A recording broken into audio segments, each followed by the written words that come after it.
Counsel, have you received all the discovery in this case and did you review it with your client? Yes, madam. Sorry. That goes in there. All right. Ms. Rodriguez, I'm showing you what's entitled Application for Deferred Adjudication or Community Supervision. Did you review that with your attorney? Did you understand it and did you sign it?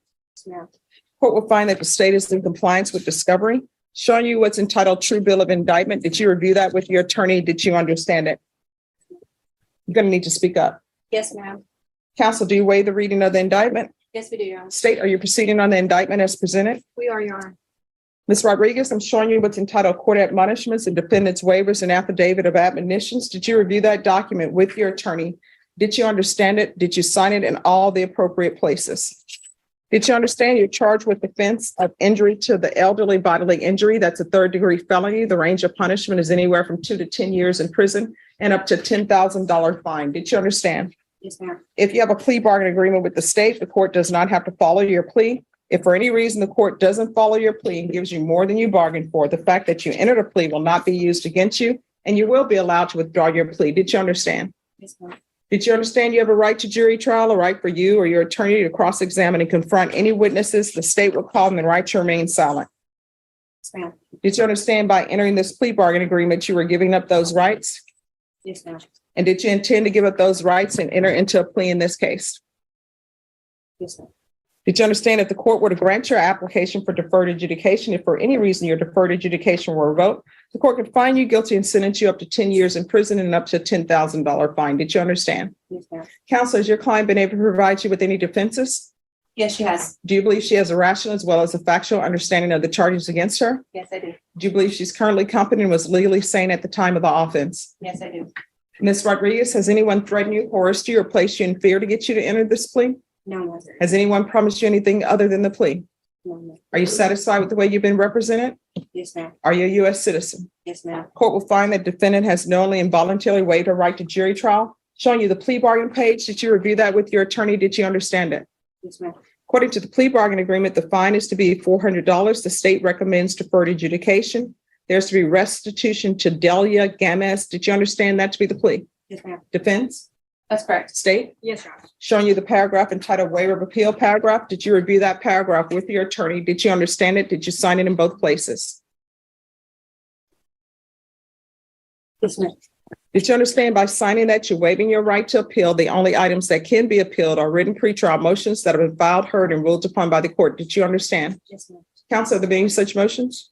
No, Your Honor. Next, I'm showing you outside the plea bargain agreement. State is requesting that your deferred adjudication be for a term of 2 years. There be 200 hours community service restitution, no contact with Delilah, Games, and anger management. Did you understand that those are recommendations from the state and the court does not have to follow those recommendations? Yes, ma'am. Then to the offenses charged, how do you plead? Guilty, not guilty, or no contest? No contest. State, any evidence? At this time, the state introduces state's exhibit number 1 and all of its attachments, Your Honor. No objection, Your Honor. Ms. Rodriguez, I'm showing you what's entitled Waiving Consent to Stipulation of Testimony and Stipulations. Did you review that document with your attorney? Did you understand it? Did you sign it in all the appropriate places? Yes, ma'am. Again, did you understand you have a right to jury trial, a right for you or your attorney to cross-examine and confront any witnesses the state will call and the right to remain silent? Yes, ma'am. Did you understand that today the state will be presenting evidence in the form of witnesses' statements and police reports, but most importantly, there will be no live testimony? Did you understand? Yes, ma'am. Court will find that defendant has knowingly and voluntarily waived and consented to stipulation of testimony and stipulations. Court will accept into evidence states exhibits 1 and attachments and review the same. States exhibits 1 and attachments, the court will find there's sufficient evidence to find you guilty. However, the court will defer finding of guilt as you apply for deferred adjudication. Are we proceeding with sentencing? If that's okay with the court judge, yes, we'd like to proceed with sentencing. All right, anything you wish to say on behalf of your clients? Yes, Judge. Ms. Rodriguez is here accepting responsibility. She is a good kid. She's young. She has not been in trouble before. She understands that there was just too much consumption that night. She is in school at San Antonio College. She works for HEB, and she is really ready just to move on, Judge, just with this binder. She has had no contact with any of the individuals mentioned in the police report since then. And so she's on the right path, Judge. All right. Do you have any children? No, ma'am. Are you employed? Yes, ma'am. What do you do? I work for HEB. I work in a couple different departments there. Doing what? I work for e-commerce. I work for healthy living and shelfage. Okay. As a side note, I was in HEB one time. I was on the pickle aisle. Someone took a jar of bread and butter pickles. They opened it, they ate one, and they put it back on the shelf. I personally don't like bread and butter pickles.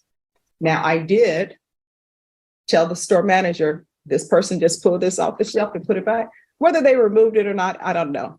But that's why everyone should always make sure that when you open it, the seal pops. I don't know why they stopped putting the plastic around it, but I'm just throwing that out there because it happened at HEB. Yes, ma'am. All right, this is what, and now everybody's going to check their jar pickles or either get rid of them.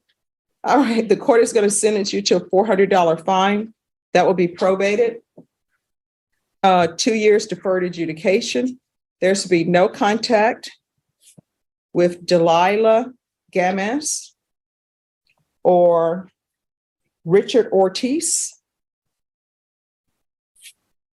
Proof of employment within 30 days. There's to be no employment as a home health care provider or with minors. I'm going to want 90 sober meetings in 90 days. If you need some sort of outpatient treatment or more support than that, just let probation know. 200 hours of community service restitution. 40 of those hours will be waived if you provide proof of the COVID vaccination. The court is not requiring you to get it, but if you have it and you turn it in, 40 of those hours will be waived. The remaining hours will be waived if you provide proof that you're in school. And for the court, that means full time. So you need to be taking at least 9 hours a semester.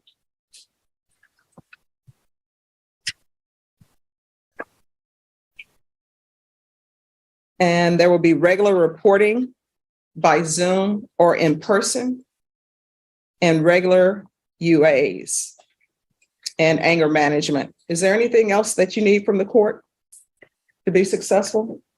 No, ma'am. Probation, is there anything else she needs? Showing you what's entitled Trial Court Certification of Defendant's Rights to Appeal. Did you review that with your attorney?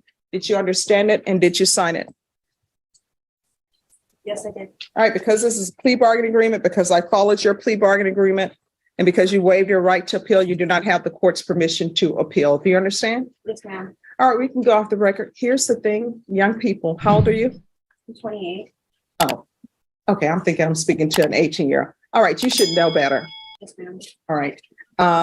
Things that we do have consequences, and they have consequences long-term for our abilities to obtain employment, some of it for our abilities to vote. You understand? Yes, ma'am. So you need to start making better choices. You need to make better choices on who you choose as a mate or soulmate or somebody you're going to marry, a boyfriend or whatever. You need to make better choices on that. And guess what?